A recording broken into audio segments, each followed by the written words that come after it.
Interlude 4. Shay. Between Artie shouting for everyone to cover their eyes and the bright flash of light that exploded at his feet, Shay barely reacted in time. One of the deathly inquisitors had stood a few feet in front of her, his hulking, deformed silhouette blocking most of the flash. Still, her eyes stung, and the ringing in her ears threatened to drive her insane. Whatever Artie had done had been enough to disorient everyone except Cal. He stood, swaying back and forth, staring into the distance. She recoiled at the sight of thin black tendrils crawling across his face, just beneath his skin, the same veins she'd seen on his arm and chest. Before she could reach him, Ovette grabbed her wrist and pulled her out of the room. The artificial lights that hung on the walls seared Shay's vision as Ovette led her through the maze-like corridors, taking turns at random. When Ovette finally stopped, Shay scanned her surroundings but recognized nothing. Every hallway was identical. All the color had drained from Ovette's face. She stared back at the way they'd come, beads of sweat running down her cheeks, her hand clutching her chest as if something were gripping hold of her tight. "What happened back there?" Shay asked. She knew Ovette might not have the answers, but she needed to focus on something other than the rising panic that clawed at her insides. "The Flash. And Cal. We just left him." Ovette stared ahead, her breathing steadying faster than Shay would have expected. "There's nothing we can do for him now. We need to get out of the Citadel as soon as possible." The usual softness in her voice, the one others mistook for nervousness or weakness, was gone, replaced instead by steel that deepened the pit in Shay's stomach. "We need to find the others before we can get out of here. I'm not leaving Jord and Artie." Shay had confidence that Jord could get himself out, but Artie wasn't used to field operations. Sure, he'd been on a few supply runs, but nothing serious. Nothing without Cal there looking out for him. From the far end of the corridor, Shay heard the scrape of metal on stone. Through the dim light of the corridor's lanterns, she spied two of the deadly inquisitors stalking toward them. Momentary shock hit Shay, and she planted herself closer to the wall, her back and hand pressed tight against the cold stone. She wondered how they'd been able to find them, but then it came to her. She cast an accusatory glance at Ovette, one that quickly melted into pity. No matter where Ovette ran, the Inquisitors and the Davins would always be able to find her. Her powers were less a blessing than they were a beacon. As if resigned to the very same thought, Ovette ignited white flames in her palm and drew her thin sword. Fire writhed across her skin like a living thing, the flames roaring in intensity, coming to the defense of their matron. The intense heat buffeted Shay, but she couldn't tear her gaze away from the flames. She'd seen Ovette command the gift a few times now, but to be up close next to it was another thing entirely. Whenever Shay summoned her shadows, she could feel the gift move through her, her body channeling its energies. But there was always a degree of separation, as if she were borrowing a power that never fully belonged to her. But Ovette and the gift were one. She wasn't channeling anything. It looked as though she were the gift made real. As impressive as she was, Shay couldn't help notice Ovette's awkward sword grip, her fingers just an inch too far away from the handguard, compensating for the sword's weight. It was obvious she'd had training, but possessed no natural talent for the blade. Shay stepped in front of her, dagger in one hand and a shadowy twin forming in the other. She passed both between her hands, a trick she'd used to confuse several opponents in the past. It had even worked on Cal once upon a time. "I'll draw them in close, and you hit them from range. Got it?" Shay didn't turn for confirmation. Ovette's momentary protest died in her throat, and the sound of her sheathing blade told Shay all she needed to know. The approaching inquisitors broke into a sprint. Their bodies jerked and twitched like puppets on a string. Several times, they bumped and crashed into one another, their bulging limbs tangling for a moment, but neither crashed to the floor. Shay swore she could see parts of their torsos moving, reshaping under their armor. Fear crescendoed in her ears, that silent panic that edges the brave closer and closer to hysteria.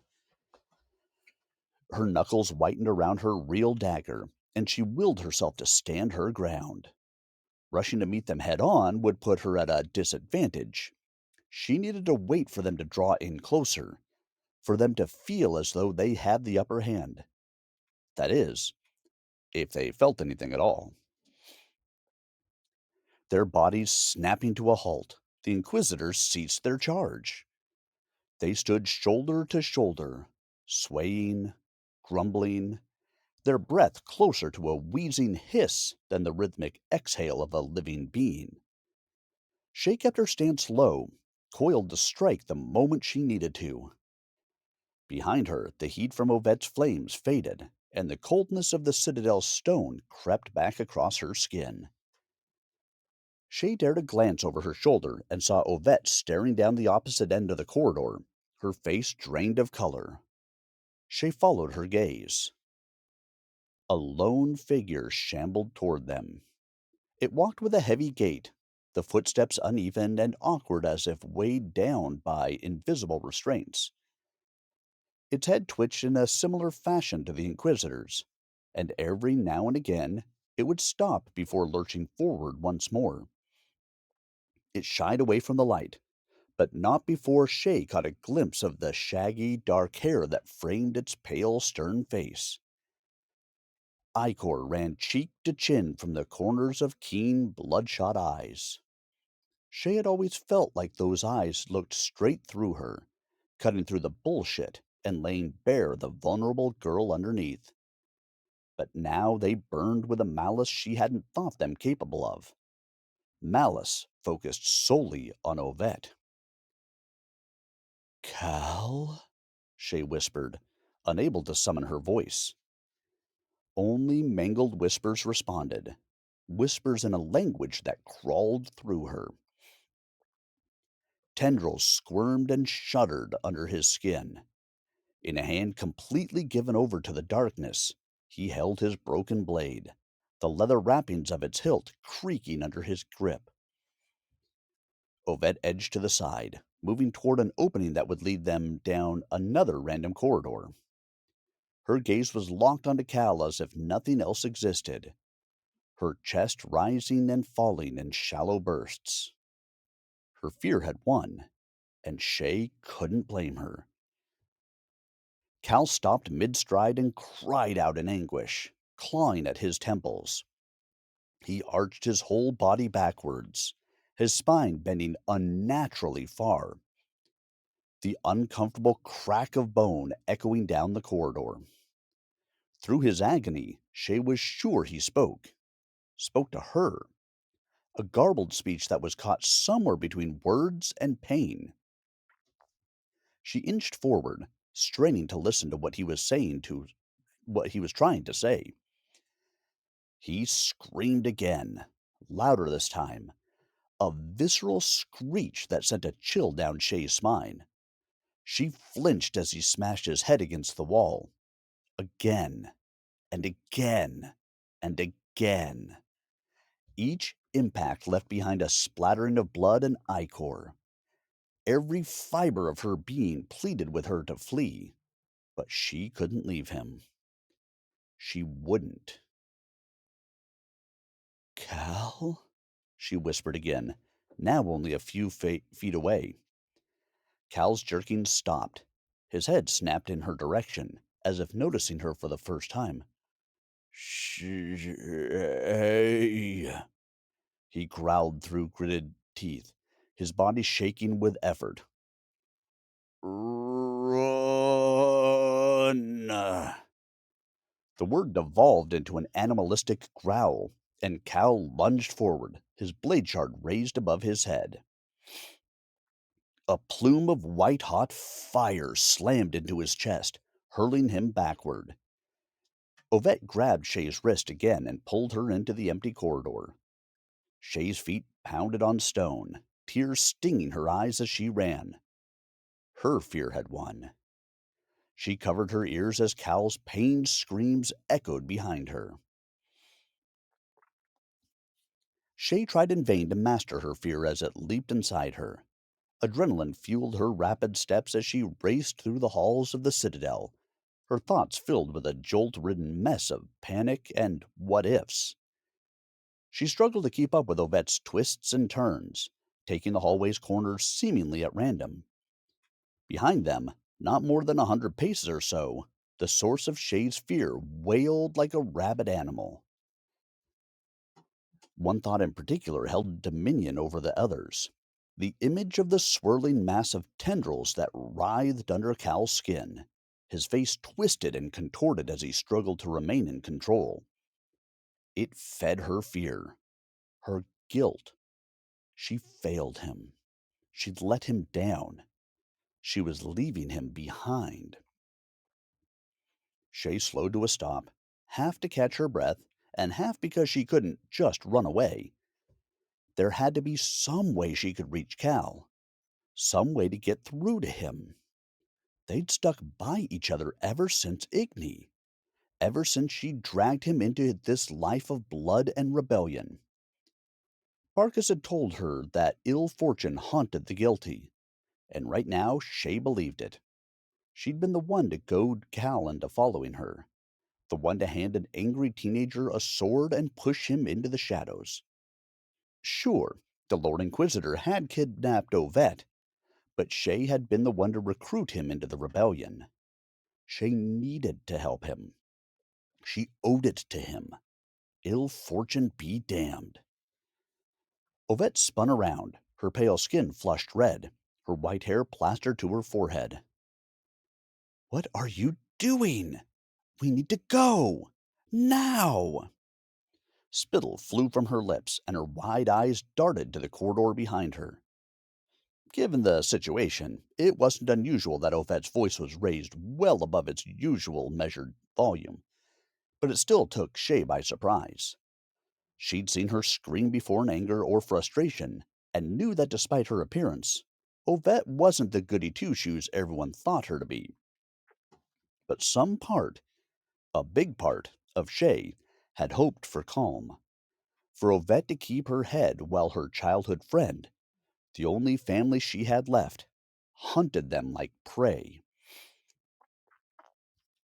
"We can't just keep running," Shay replied, her lungs burning. They were both in panic mode. That much was clear, but with no goal in mind, their aimless running and panicking would get them both killed. If her thoughts failed her, then she would rely on her training. Think what she may of him, but Barkus had armed her with all the tools and skills she needed to stay alive, and this was no different. "We need a plan." She forced the words out, breathless as she was. "We can't run forever, and the more we do, the weaker we'll be when our luck runs out and Cal catches up." "I have a plan!" Ovette shouted, gripping Shay's arm and dragging her further down the corridor. "Break the chain!" Shay drew in a breath to answer, but Ovette cut her off, already knowing what she was going to say.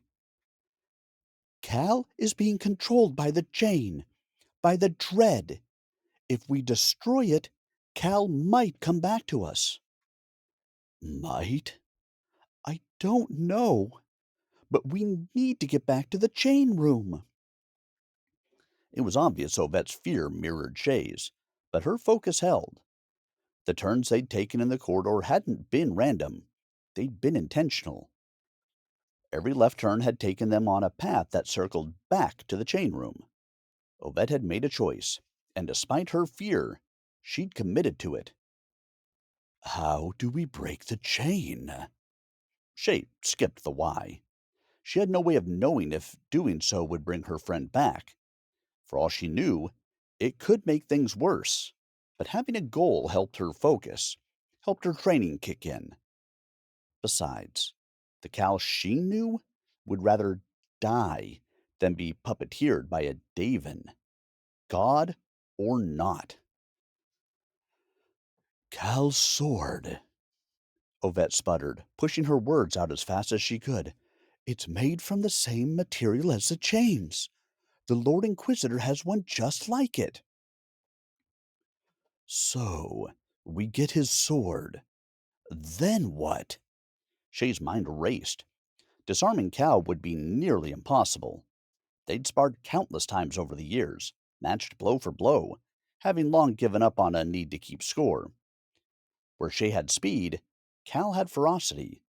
Where she had mobility, he had adaptability. She, like many others in the rebellion, had mastered their gift for combat purposes and had once thought of this fact as a strength. But over time, after watching Cal cut down scores of giftlings, she'd come to agree with his point of view. They'd relied too much on their gift and not enough on their raw martial strengths. Cal had no such reliance. What most perceived as a weakness, Cal had turned into his greatest strength. He was tenacious and ruthless in a fight, and in truth, she could think of few deadlier opponents. And now, the dread had made him worse. Ovette didn't get the chance to answer. A pained, gargled scream tore through the corridor, like a wounded animal pulling against the teeth of a hunter's trap. Cal crashed into the wall at speed and bounced off, tumbling to the ground. He spasmed on the stone, his limbs cracking at awkward angles before he began dragging himself up, each erratic movement feeding the nausea coiling in Shay's gut. The corruption within him streaked down his face, dripping to the ground in globs of black ichor. Shay recoiled, horrified by what he'd become. But Ovette stepped forward, white flames once again igniting in her palms. Cal's wails quieted to moans and murmurs. His head jerked to the side with a sickening click, and then, without warning, he lunged with unnatural speed. Ovette flicked her wrist and hurled her fire. Cal bisected it in midair. The halves detonated against the walls behind him. He crashed into Ovette before she could summon another mote of flame, sending both of them sprawling to the ground. Shay rushed forward and smashed the heel of her boot into Cal's nose, sending him reeling backward. Not wasting a second, she dragged Ovette up by her arm and retreated a few steps away. Cal writhed on the ground, clutching his face as the tendrils beneath his skin wrenched bone and cartilage back into place. Shay took another step back from her friend, the sight and sound sickening her to her core, unbearable to watch. Cal scrambled to his feet and slashed at Shay, but she was ready this time. She threw herself into the path of his strike, grabbed him by the wrist, and threw him over her shoulder. He screamed again, more guttural this time, angrier. He attacked again, a wild and frenzied slash with his dagger, aimed at her midriff. She dodged this first telegraphed strike with ease, but not the second. Pain flared as Cal plunged his blade shard into her thigh. Serrated teeth caught in her flesh, and she screamed as he ripped the blade free. Her leg buckled as she tried to step back, toppling her to the floor, the back of her head hitting the stone with a thud. White bursts flared behind her eyes, and her vision tunneled, dark at the edges, blurry at the center. She had just enough sense to see Cal stepping over her, but not enough to stop him from striking at Ovette, his blades nicking her arms and face as she did her best to move back. Shay forced herself up, blood beading her lip as she bit back against the swimming nausea in her stomach.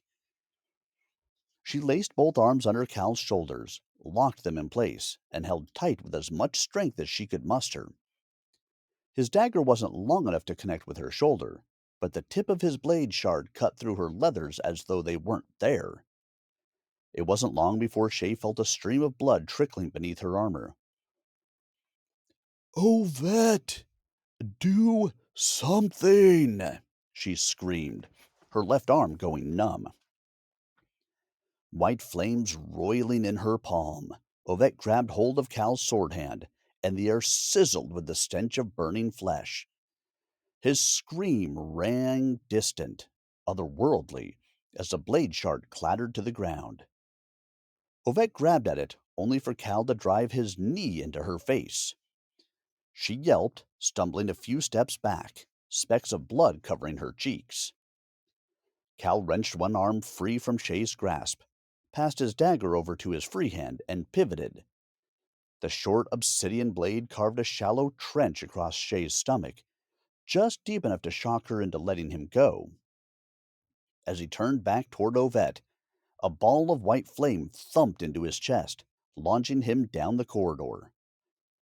Shay sprinted after Ovette, each footfall sending fresh jolts of agony through her leg and stomach.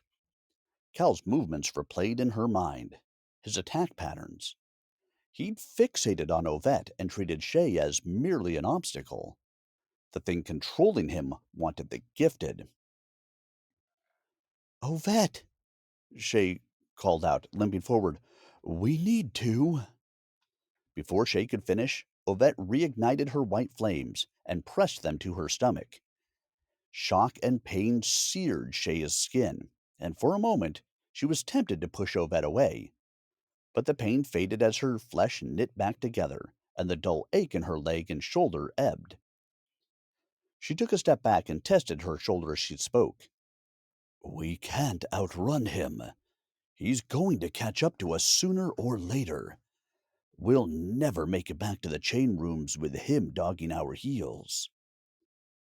What are you suggesting? Ovette's eyes thinned as she tried to figure out Shay's thoughts, though her tone remained sharpened by panic. Despite all this, Ovette had held herself together well. Shay was impressed, but a regret for never taking the time to know Ovette pushed that aside. This also made what she was about to do all the more difficult. Shadows peeled from the nooks and crannies of the corridor. They crept toward Shay, rolling up her legs, covering her from head to toe. She flared her brand brighter, and her hair shifted from raven black to a luminescent white, her skin glowing with borrowed purity. Ovette's face fell as she stared back at her mirror image. Shay, no! He doesn't want me, Shay said, her voice taking on the same dulcet tones as Ovette's. He wants the gifted, and now he can have her. She turned away, cutting off any attempt at dissuasion, but also because she knew the likely outcome of this plan. The terror it brought her needed to remain hidden. I'll draw him away from you, give you the time you need to get back to the chain room. She glanced back, allowing herself a moment of weakness, her throat dry and cracking even before she spoke. Bring him back. Please. Ovette nodded with tear-filled eyes. She drew her thin sword and passed it to Shay, her fingers lingering on the hilt before she turned and took off down the corridor. Alone, Shay tilted her head to the ceiling, a futile attempt to quell the tears streaming beneath the illusion. Time seemed to slow as she stared into the darkness above her, slow enough for her to react on her failures. She had no idea if Jord and Artie were still alive. She'd been blinded to Quentin's betrayal, despite being warned again and again by Cal.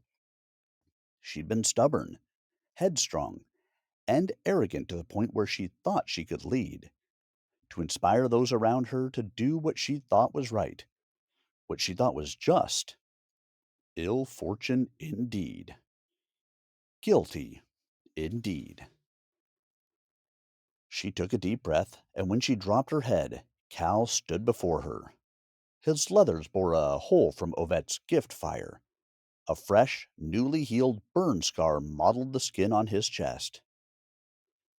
Shay stared at him for a long while, stared at the only person she'd ever let close.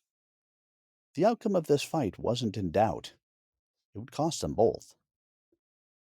I know you're in there still somewhere, Cal.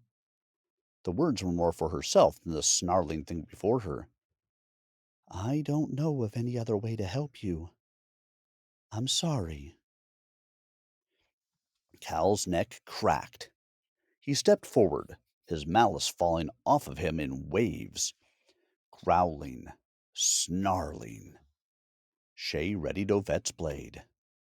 One final breath. Then she charged at her fate. Cal's dagger whipped through the air with violent speed. Shay's illusion held, but each passing second strained her concentration. It was only a matter of time until that concentration slipped, and then so too would her illusion. She reminded herself that her job wasn't to stop Cal, but to slow him down. A small comfort. His movements were a blur, quickened by the dark entity that puppeteered his body. At first, Shay tried to keep up with his strikes, parrying and dodging. She fell back on the insight she'd gleaned from the many sparring sessions they'd shared over the years. Outright blocking Cal's strikes had always been pointless. The moment they locked blades, he'd go for her knee with the heel of his boot or attempt to throw his head forward. The sheer aggression had terrified her, but over time, she'd come to see it for what it was. Cal was so blinded by his need to overpower and dominate his opponent that he left himself open. One such attempt flew at Shay with alarming speed. Cal thrust forward with his dagger, goading Shay into a parry.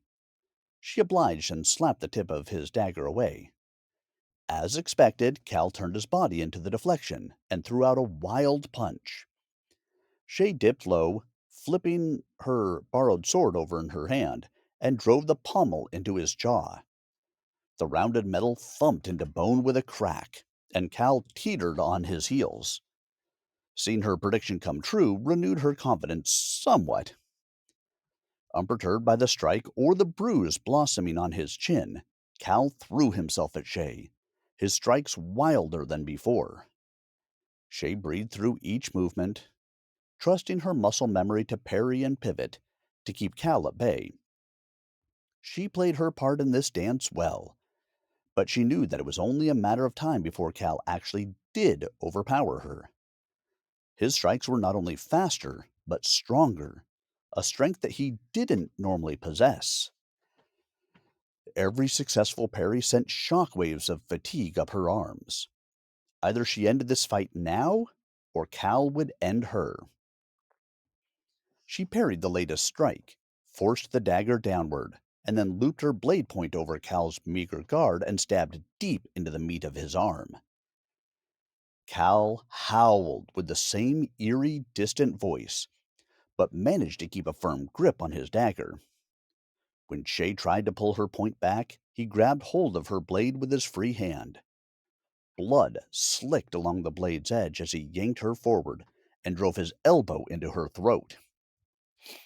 Shay coughed and spluttered, doubling over as she tried to maintain her breathing and her balance. Cal seized her by the throat and slammed her into the wall. She kicked with what little strength she had left, her feet connecting with his thigh and stomach. Her lungs burned. Her back ached. But the pain in her gut came later, unnoticed until Cal twisted the dagger he'd buried in her flank, driving it up deeper. Panic set in as Shay looked down at his bloodied fist pressed hard against her, the dagger's hilt too close to her skin. He released his grip on her throat, and they both dropped to the ground. Blood bubbled out of Shay's mouth, pooled in the bottom of her throat. Cold crept through her fingers, spreading up her hands and arms. The illusion flickered, her strength all but diminished. Cal's grimace softened as she looked up. The dark cloud over his eyes receded like ink in water. Cal? Her words wavered as she cupped his face. The black tendrils that had swarmed and writhed beneath his skin stilled, and color began to creep into his features once more. Shay? His gaze wandered over her face for a moment, half focused like coming out of a dream. before his head lolled forward and his shoulders drooped. "Welcome back," Shay croaked, forcing herself to smile. "Back." Cal lifted his head and leaned back, his eyes falling to the dagger in her side. Ice pushed up her arm as he gripped her fingers tight, the realization of what he'd done snapping him out of his stupor. "Shay? You had us worried."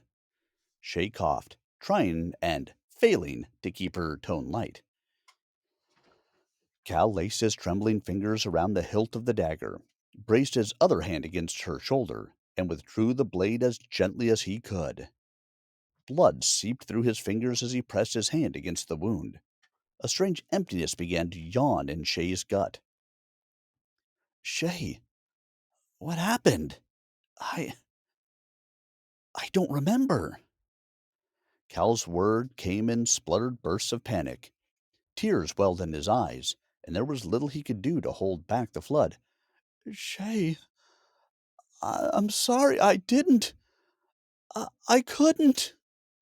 Shay pressed her bloodied hand into his cheek. "Shh. I know. It's okay." "I need to get you out of here," Cal said, looping his arms under her shoulders. "No. No, don't," she pleaded, pushing him back in a futile attempt at freeing herself. "The others. Ovette. She needs you. She's gone back to the chain." Each word fought against the dry emptiness of her lungs. "No, I'm not going anywhere," Cal barked. "I'm not leaving you here." "Yes, you are," she whispered. It was her turn to try to hold back the flood of tears. Her turn to try and fail. "Promise me, Artie, Jord." Unwelcome heat blazed in her chest, and she coughed up a spray of blood. She heaved through each breath, fighting to stay just a little bit longer. "Promise me." "I promise," Cal blurted out, wearing his shame and panic as openly as his doubt. With numb fingers, Shay pawed at the hilt of Ovette's blade. The simple act of lifting it drained her and made the ice in her veins travel a little further. "Go," Shay said, her words barely above a whisper, but lacking no conviction. "She needs you." She smiled a weak smile and used what little she had left to press Cal's forehead against hers. "I'll see you on the other side, handsome." Cal squeezed the back of her neck in response. Shaking, he drew back, picked up Ovette's blade and his discarded dagger, and started off down the corridor. Alone, Shay leaned her head back against the wall, the throbbing of her stomach the only thing that remained, the only thing that kept her there. Ill fortune follows the guilty. The lesson her father had taught her years ago. A lesson of responsibility, of shame, and how to make peace with what he called necessary evils. Ever her instructor, never her father. She'd taken the lives of more people than she dared to keep track of, split apart families and friends, all in the name of freedom. She was as guilty as those she deemed monsters. She deserved this end. Her thoughts drifted to Artie and Jord. Worry flared in her chest, and her breathing quickened with the last dregs of her panic. Even now, she forced herself to think of something to help them, some way that she could aid in their escape, some way to keep them safe. She drew her bloodied hand away from her stomach and let it rest on the floor. She was tired. So tired. Her breathing slowed. She had nothing left to give. She had to trust that they would get themselves out, trust that they would look after each other. Jord was brave, and Artie was cunning. They would be okay. she told herself. Her breath came shallow and slow, each with labored effort. She closed her eyes. It was time to let go.